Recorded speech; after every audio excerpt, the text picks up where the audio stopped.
नमस्कार साथियों, राजस्थान नर्सेज के जितने भी संविदा कर्मचारी हैं उन सबको आज उनका ध्यान आकर्षण कराना चाहता हूं कि आप पिछले 1 वर्ष से नई भर्ती विज्ञापन के लिए प्रयास कर रहे हैं और आपने अपने प्रयास के लिए राजधानी जयपुर में कई बार धरना प्रदर्शन और ज्ञापन राजस्थान सरकार के मुख्यमंत्री तक पहुँचाने का कार्य किया, राजस्थान के चिकित्सा विभाग के आला अधिकारियों तक पहुँचाने का कार्य किया।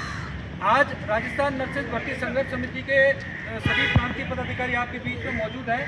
आप देख पा रहे हैं इन सबकी मौजूदगी में विभागीय अधिकारियों से मुलाकात की, मुख्यमंत्री सेक्रेटरी से मुलाकात की, चिकित्सा मंत्री से भी मिलने का प्रयास किया लेकिन मुलाकात नहीं हो पाई।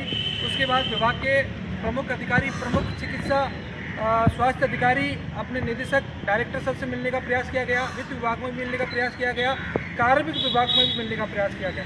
जैसा कि आपको ध्यान है कि अभी से 4 दिन पहले चिकित्सा स्वास्थ्य विभाग ने एक लेटर का जवाब दिया था, उसमें 1965 के नियमों में परिवर्तन करने की बात कही थी। आज सभी कर्मचारियों ने उसकी पुष्टि की, तो कहीं ना कहीं साथियों विभाग में, कार्मिक विभाग में एवं समस्त जगह पर इसकी चर्चा है। इसको लेकर सरकार कहीं ना कहीं सरकार की मंशा है कि नियमों में परिवर्तन किया जाए।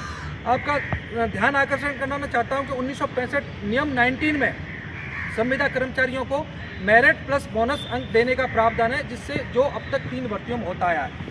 पूर्व में जो भर्ती नर्सेज भर्ती 2023 हुई थी उसमें सरकार ने निश्चित रूप से फार्मासिस्ट को नियमित करने के लिए एक बार चित्रण दिया था और उसके बाद कहा था कि अंतिम जो भर्तियाँ आगे जो भर्तियाँ की जाएंगी वो एग्जाम से करवाई जाएंगी। लेकिन नर्सिंग ऑफिसर राजस्थान की जो चिकित्सा महकमा का सबसे बड़ा कैडर है, आज भी आपको ध्यान हो कि नर्सिंग भर्ती 2023 में भी 9,000 लोगों को नियमित करने का कार्य किया गया।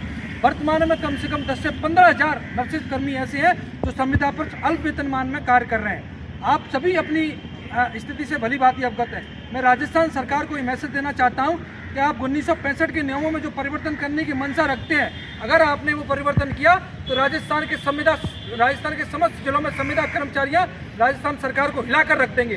चिकित्सा व्यवस्था को चलाने वाले विशेष हमारे नर्सेज कर्मी जो अल्प वेतनमान में आज राजस्थान सरकार की सेवा कर रहे हैं, जन जन की भावनाओं से जुड़कर राजस्थान की जन नीतियों को उन तक पहुंचाने का कार्य कर रहे हैं। आप इन नियमों में परिवर्तन क्यों करवाना चाहते हैं? अगर आपको नियमों में परिवर्तन करना है तो सबसे पहले संविदा प्रथा को बंद कीजिए। संविदा प्रथा को बंद करने के बाद आप नियमों में परिवर्तन कीजिए और दूसरे विभागों की तरह नियमित भर्तियां निकालिए। 25,000 निकालो, 30,000 निकालो, एग्जाम करवाओ, मना नहीं करते, लेकिन संविदा कर्मचारियों के साथ आप दोहरी राजनीति नहीं कर सकते। संविदा कर्मचारी जो एनजीओ प्लेसमेंट में 7,900 रुपये में काम करता है, एक संविदा कर्मचारी जो संविदा पर लगने के लिए भी NHM की एग्जाम देता है और 18,000 रुपये में काम करता है, वो 2 एग्जाम कभी नहीं दे सकता। ऐसे कर्मचारी जो 8 से 10 साल की सेवा अपनी दे चुके हैं, जो अपनी पढ़ाई लिखाई से दूर हो चुके हैं, और उनका सामना आप ऐसे लोगों से